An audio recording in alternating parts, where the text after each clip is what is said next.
Bonjour et bienvenue à cet évangile du jour. Mon nom est Mylène Kéry et nous poursuivons ensemble sur le thème du pardon.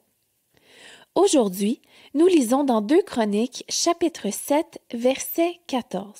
« Si mon peuple, celui qui porte mon nom, s'humilie, prie et me cherche, et s'il renonce à ses mauvaises voies, je l'écouterai du haut du ciel, je lui pardonnerai son péché et je guérirai son pays. » Au chapitre précédent, Salomon demande à Dieu de répondre aux Israélites même s'ils venaient de pécher. Et dans l'évangile du jour d'aujourd'hui, Dieu répond à Salomon. Il fixe 4 conditions aux Israélites qui s'appliquent à nous aussi aujourd'hui. Premièrement, avoir une attitude d'humilité où nous reconnaissons notre péché. Avoir une attitude d'humilité, ce n'est pas de vivre dans la honte et constamment se flageller pour nos erreurs commises, mais de reconnaître nos fautes et d'accepter les conséquences de nos actions. Deuxièmement, prier pour demander pardon à Dieu.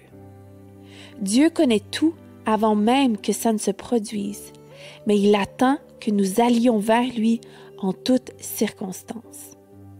Troisièmement, rechercher la présence de Dieu, puisqu'en sa présence, nous sommes attentifs à sa voix et nous nous laissons transformer par lui. Lorsque nous recherchons sa présence constante dans nos vies, nous ne pouvons faire autrement qu'être transformés par celle-ci.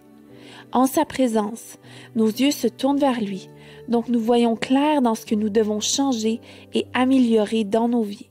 Nous prenons conscience de nos fautes, de nos faiblesses et nous développons ce désir d'être comme lui. Quatrièmement, un changement de comportement.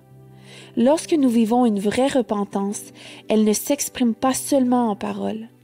C'est un changement de comportement, un changement d'attitude. Nous ne reproduisons plus les mêmes erreurs. Notre façon de penser change donc notre manière d'agir également. Dieu répond aux prières sincères.